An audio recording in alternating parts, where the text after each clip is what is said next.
بسم اللہ الرحمن الرحیم۔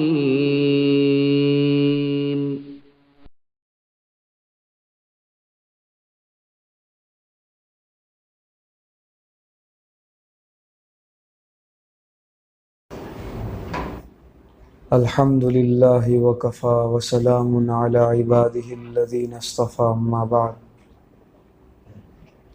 فاعوذ باللہ من الشیطان الرجیم بسم اللہ الرحمن الرحیم وقال ربکم ادعونی استجب لکم ان الذین یستکبرون عن عبادتی سیدخلون جہنم داخرین۔ صدق اللہ العظیم۔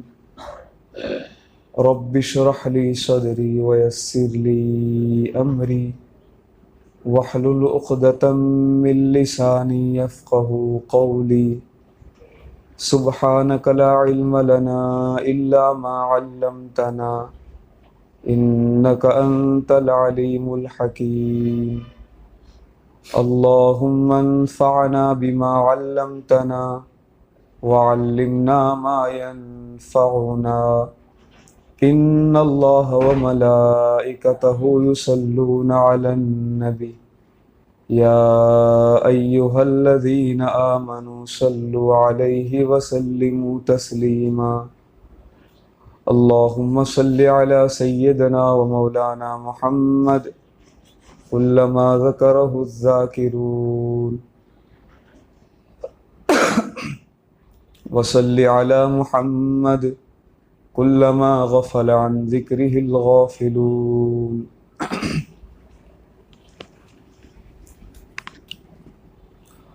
وقال ربکم ادعونی استجب لکم، تمہارے رب نے فرمایا کہ تم مجھ سے مانگو، میں تمہاری دعاؤں کو قبول کروں گا۔ ان الذین یستکبرون عن عبادتی، بلا شبہ وہ لوگ جو میری بندگی سے تکبر کرتے ہیں، سیدخلون جہنم داخرین، ان قریب وہ ذلت کے ساتھ جہنم میں داخل ہوں گے۔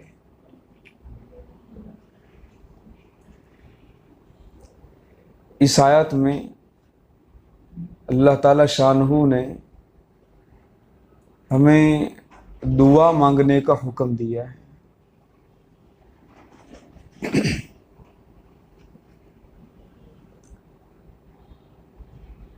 دعا مانگنا یعنی اپنی ضرورت کا سوال کرنا۔ ضرورتیں دنیاوی بھی ہو سکتی ہے، ضرورتیں اخروی بھی ہو سکتی ہیں۔ جیسے بیمار ہیں، تندرستی ایک ضرورت ہے، تنگ دستی ہے تو مالداری ایک ضرورت ہے، ذلت والی زندگی ہے تو عزت والی زندگی یہ ایک ضرورت ہے۔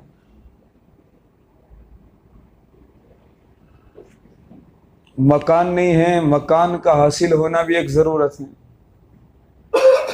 تجارت، کاروبار، یہ بھی ہماری ایک ضرورت ہے۔ بہت ساری ضروریاتیں ایسی ہیں جن کا تعلق دنیا کے ساتھ ہے،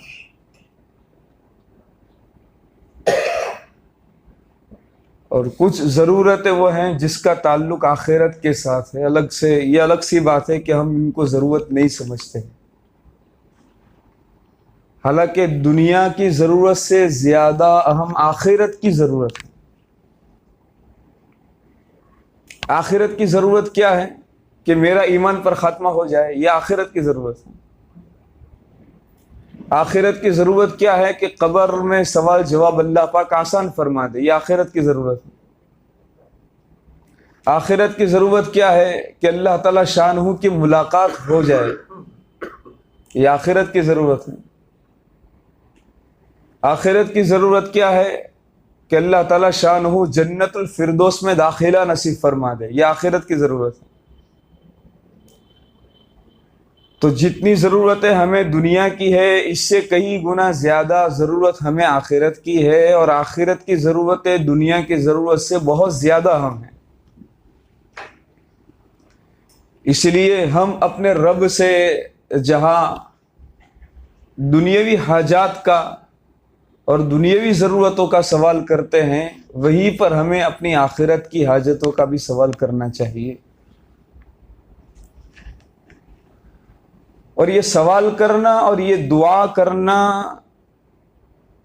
یہ عین عبادت ہے۔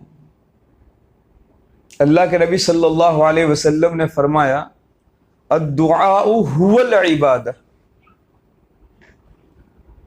کہ دعا کی تعریف ہی نبی اکرم صلی اللہ علیہ وسلم نے عبادت سے فرمائی ہے، کہ دعا تو عبادت ہے۔ جیسے سبحان اللہ کہنا عبادت ہے، اللہ اکبر کہنا عبادت ہے، لا الہ الا اللہ کہنا عبادت ہے، نماز پڑھنا عبادت ہے، ذکر کرنا عبادت ہے، تلاوت کرنا عبادت ہے، تو دعا مانگنا بھی عبادت ہے۔ بلکہ نبی اکرم صلی اللہ علیہ وسلم نے دعا کو تو عبادت کا گودا اور مغز قرار دیا ہے۔ مغز ہے یہ عبادت کا، بنیاد ہے۔ الدعاء مخ العبادہ، یعنی عبادت سے جو نچوڑ ہے، عبادت کا جو خلاصہ ہے، عبادت کا جو لب لباب ہے، جو گودا ہے، وہ عبادت، وہ دعا ہے۔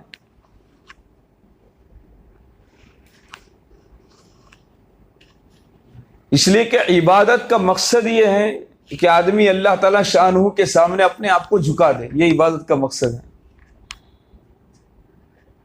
نماز کے ہر رکن کو آپ دیکھ لیجئے، قیام کرنا، جھک جانا، اللہ کے سامنے کھڑا ہونا، ایک اس حیثیت کے ساتھ کہ میں بہت پاپی انسان ہوں، بہت مجرم انسان ہوں، ایک مجرمانہ حیثیت کے ساتھ اللہ تعالیٰ شانہ کے دربار میں کھڑا ہونا، یہ قیام کی حالت ہے۔ یہ اللہ تعالیٰ یہ چاہتے ہیں۔ اور اس سے زیادہ اور اہم رکن رکوع کا ہے، رکوع میں جھکاؤ زیادہ ہوتا ہے۔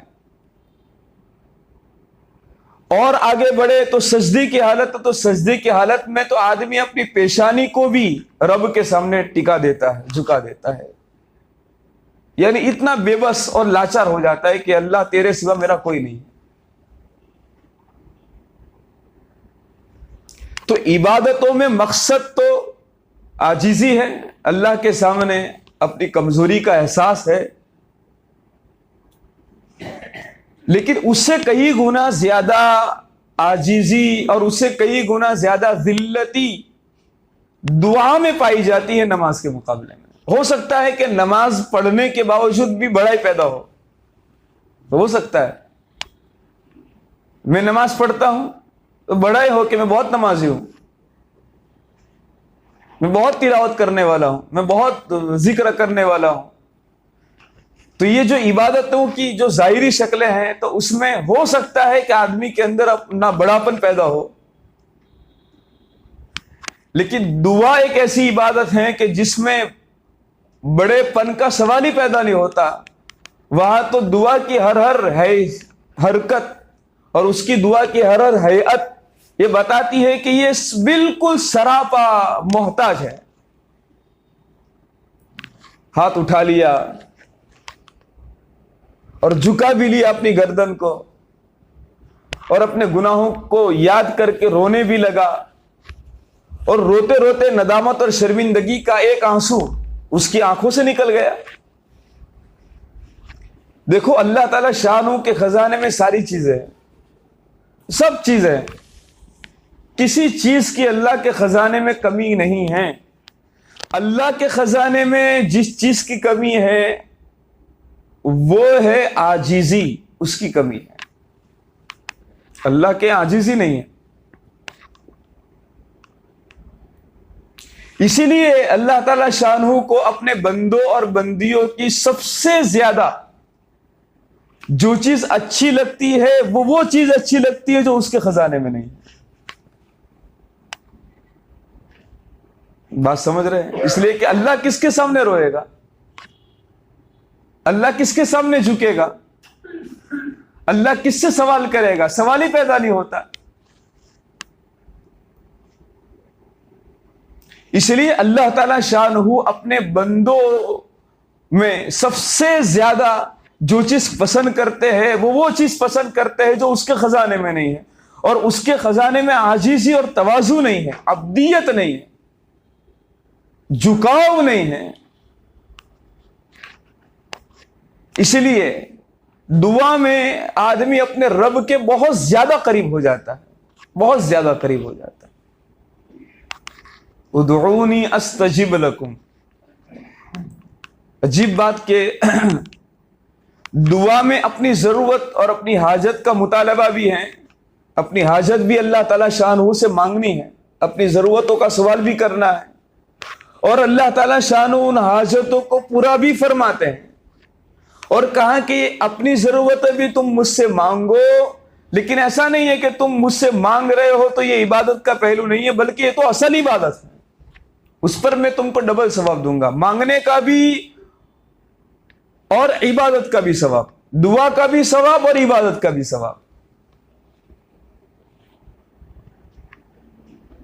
اس لیے ہم اپنے رب سے خوب دعائیں مانگیں, ہر گھڑی ہر پل ایک تعلق بنایا ہوا ہو.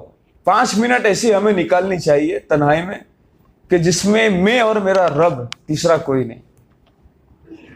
میں چپکے اپنے رب سے باتیں کروں, اپنے دکھڑے اپنے رب کو سناؤں, اپنی ضروریات اپنے رب کے سامنے رکھوں. جیسے دوست ہوتا ہے نا, اس کا کوئی ہمدرد دوست ہوتا ہے, وہ دوست کے پاس جاتا ہے کہ آج یہ پرابلم ہے, صبح سے میرا دماغ کام نہیں کرتا ہے, ایک الجھن میں ایسا پھنسا ہوا ہوں کہ بس نہیں نکل رہا ہوں, یار کچھ تدبیر بتا, کیا کروں سمجھ میں نہیں آتا ہے. تو جس طرح ایک دوست اپنے جگری دوست کے پاس جا کر اپنا پرابلم رکھتا ہے, تو ہمیں اپنے رب کو اپنا جگری دوست بنانا ہے, اور تنہائی میں یکسوئی میں جب کوئی نہ ہو, اندھیرا ہو, اپنے رب سے چپکے باتیں کرے کہ اللہ آج تو دن میں یہ پرابلم آ گیا ہے, آج یہ پریشانی ہے, آج گھر میں یہ پریشانی ہو گئی, اے اللہ تو دور کر دے, اے اللہ آج ایسا ہوا, آج اللہ تیرے ہی توفیق سے, تیرے ہی فضل سے آج میں نے نمازیں پڑھی, تیرے ہی فضل سے آج تہجد کی مجھے توفیق ملی, میں نے تہجد کی 4 رکعتیں اللہ پڑھی. اللہ کچھ تلاوت جو میرے بس میں نہیں تھی, بغیر استحقاق کے اللہ تو نے مجھے توفیق دی, میں نے چند پاروں کی اللہ تلاوت کی تیرے پاک کلام کی. اس طرح ہم باتیں اپنے رب سے کریں, 5 منٹ نکالیں, پھر دیکھو باتوں میں اللہ تعالی شانہ اتنی لذت ڈال دیں گے, اتنا مزہ ملے گا, اتنا مزہ ملے گا کہ جس طرح دوستوں کے ساتھ بیٹھتے ہوئے گھنٹوں گزر جاتے ہیں لیکن وقت کا احساس نہیں ہوتا ہے, اتنی دل لگی ہو جاتی ہے دوست سے, تو رب سے اتنی دل لگی ہو جائے گی, اتنا تعلق حاصل ہو جائے گا کہ تنہائی میں بس بیٹھے رہے. نام لیتے ہی نشہ سا چھا گیا, ذکر میں تاثیر دور جام ہے, صبح ہی سے انتظار شام ہے, صبح ہی سے انتظار شام.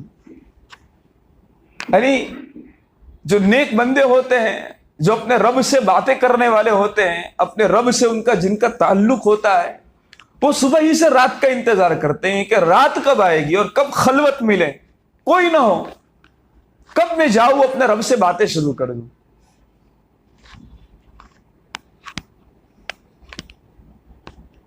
اس طرح کیا ہوگا کہ رب سے ایک کنیکشن, رب سے ایک تعلق ایسا مضبوط ہو جائے گا کہ آپ ہر پل ہر گھڑی اپنے رب کو یاد کرنے والے بن جائیں گے, دائم الذکر بن جائیں گے. اللہ تعالی ہم سب کو اپنے فضل و کرم سے بلا استحقاق دائم الذکر بنائے, ہمیشہ اس کی یاد کرنے والا بنائے. اس لیے کم سے کم ہم 5 منٹ روزانہ دعا کے لیے فارغ کریں. 5 منٹ. ایک بات عجیب بتاؤں, اگر میں کسی کو کہوں کہ بھئی دیکھو آپ کو 20 رکعت ابھی پڑھنی ہے, تو اس کے لیے بہت آسان ہے, وہ 20 رکعت پوری کر لے گا. کسی کو یوں کہیں کہ بھئی آپ کو 500 مرتبہ یا 5000 مرتبہ درود پاک پڑھنا ہے، بیٹھ کر یہاں پڑھ لو تو وہ پورا کر لے گا وظیفہ۔ کسی کو یوں کہا جائے کہ بسم اللہ الرحمن الرحیم کی تسبیح 200 مرتبہ پڑھنی ہے، وہ پوری کر لے گا۔ کسی کو کہا کہ بھئی ابھی فضائل اعمال کے 10 صفحے کی آپ کو تعلیم کرنی ہے تو وہ کر لے گا۔ لیکن کسی کو یوں کہو کہ 10 منٹ دعا کرنی ہے تو بہت بھاری ہوگا، بہت بھاری پڑے گا، طبیعت نہیں چاہے گی، مائل ہی نہیں ہوگی، 2 منٹ بھی نہیں ہوگی، کہا سبحان ربک رب العزت عما یصفون، 5 منٹ بھی نہیں ہوگی، سبحان ربک رب العزت عما یصفون۔ تو جتنا وقت ہم نمازوں میں لگاتے ہیں، جتنا وقت ہم روزوں میں اور تلاوت میں، ذکر اذکار میں لگاتے ہیں، تو یہ اس کی اصل ہے، عبادت کی جڑ، بنیاد دعا۔ اس دعا میں اپنے آپ کو زیادہ لگانے کی کوشش کریں۔ اس لیے دعا مانگنے کے لیے مصلی بچھانا بھی ضروری نہیں ہے، دعا مانگنے کے لیے ہاتھ اٹھانا بھی ضروری نہیں ہے، دعا مانگنے کے لیے کہیں جگہ پر بیٹھنا بھی ضروری نہیں ہے، دعا مانگنے کے لیے مسجد بھی ضروری نہیں ہے۔ آپ چلتے پھرتے بھی دعا کر سکتے ہیں، اپنی تجارت میں بھی دعا کر سکتے ہیں، کاروبار میں بھی دعا کر سکتے ہیں، اپنے کام کاج میں بھی دعا کر سکتے ہیں، اللہ تعالیٰ شانوں سے مانگ سکتے ہیں کہ اللہ میری ضرورت ہے۔ گھر سے باہر نکلے تو اللہ تعالیٰ شانوں سے دعا کر کے نکلے کہ اللہ میں جا رہا ہوں، میرے اس کام کو آسان فرما، مجھے دھوکہ نہ لگ جائے، میں یہ چیز بیچنے جا رہا ہوں، اے اللہ مجھے نفع دے دینا، نقصان سے میری حفاظت فرمانا، اے اللہ اس مقصد کے لیے جا رہا ہوں، اس مقصد میں اللہ مجھے کامیابی نصیب فرما۔ یہ ہے دعا۔ تو آپ جا بھی رہے ہیں، بازار میں بھی ہیں، لیکن آپ کا اندر کا کنیکشن اپنے رب سے کنیکٹ ہو چکا ہے۔ اپنے رب سے کنیکٹ ہو جائیے، ہم اپنے رب سے کنیکٹ ہو جائیں، جڑ جائے، اپنے دل کا رشتہ اور اپنے دل کا تعلق اپنے رب سے ہمیں جوڑ دے۔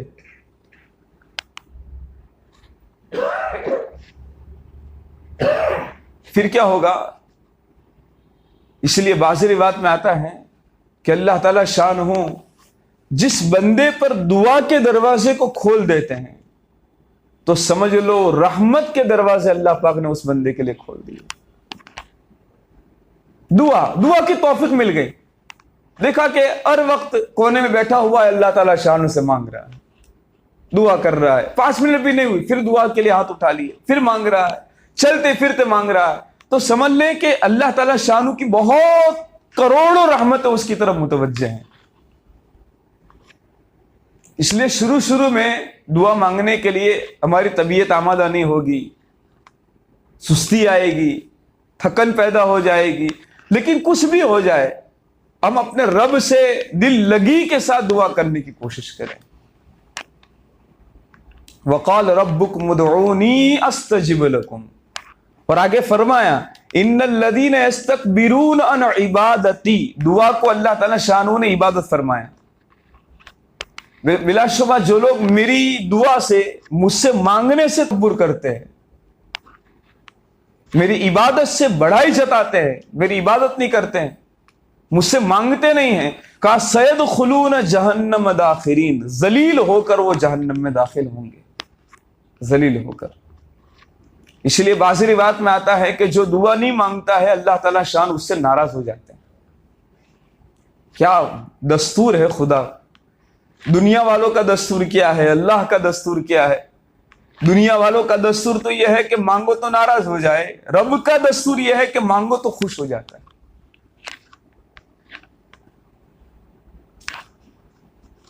تو ہم دعا کے ذریعے سے اپنے رب کا خوب قرب حاصل کرنے کی کوشش کریں، خوب اپنے رب کے نزدیک ہو جائے، چلتے پھرتے اٹھتے بیٹھتے آٹھوں پہر ہو اللہ ہی اللہ، بس اپنے رب سے ہی تعلق، رب سے تعلق۔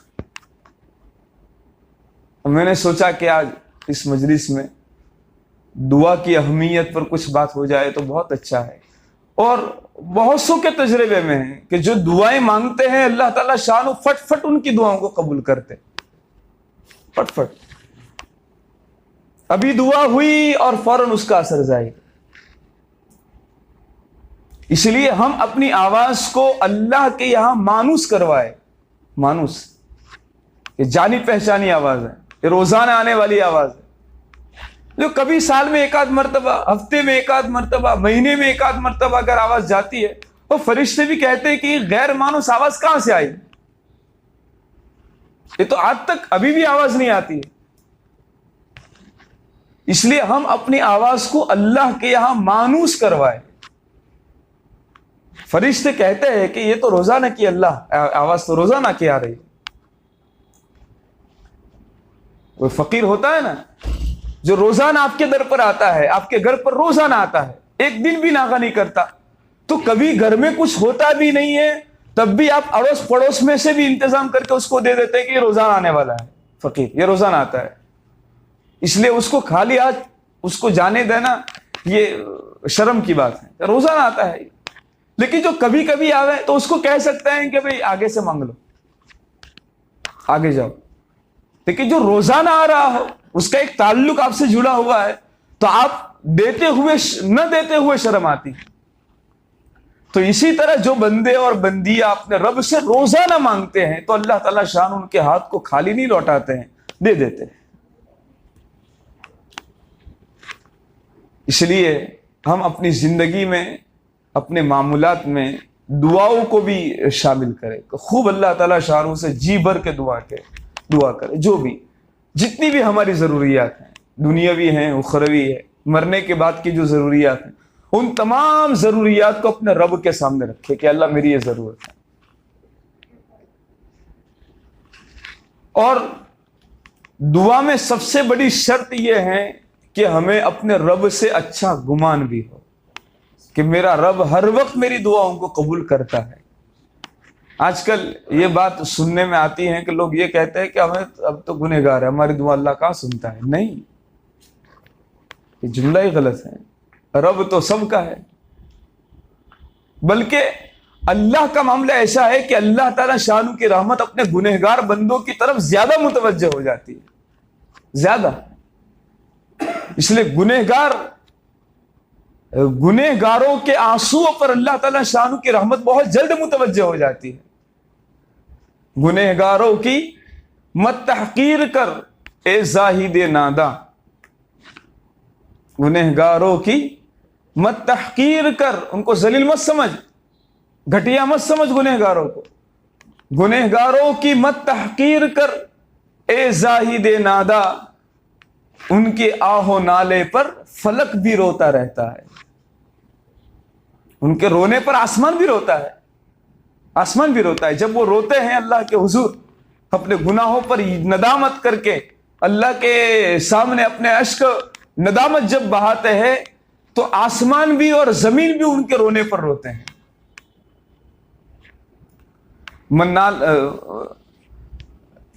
وہ حضرت مولانا جلال الدین رومی رحمت اللہ علیہ فرماتے ہیں کہ جب میں روتا ہوں اللہ کی یاد میں, تو میرے ساتھ آسمان بھی روتا ہے, زمین بھی روتی ہے, زمین میں اگنے والے درخت اور پودے بھی روتے ہیں. خلقہا نالا شوت, کہ جب میں اللہ تعالیٰ شانہ کی عشق محبت میں جب روتا ہوں, تو میرے رونے کے ساتھ اللہ تعالیٰ شانہ کی مخلوق بھی آنسو بہاتی ہے. ہاں, اس لیے سب سے زیادہ محبوب اللہ تعالیٰ شانہ کو رونا ہے. خوب روئے, رونے کی عادت ڈالیں. رونا نہ آئے تو رونے کی شکل بنائیں. اللہ کے حضور اپنے گناہوں کو یاد کر کے اور نادم اور شرمندہ ہو کر کے کچھ نہ کچھ آنسوؤں کے قطرے بہائیں. اللہ تعالیٰ شانہ ہمیں ان ٹوٹی پھوٹی باتوں پر اپنے فضل و کرم سے عمل کرنے کی توفیق نصیب فرمائیں, اور خوب ہمیں اللہ تعالیٰ شانہ دعا کے راستے سے ہمیں اپنا قریب بنا لے, اور دعا کا دروازہ اللہ پاک اپنے فضل و کرم سے ہم سب کے لیے کھول دیں.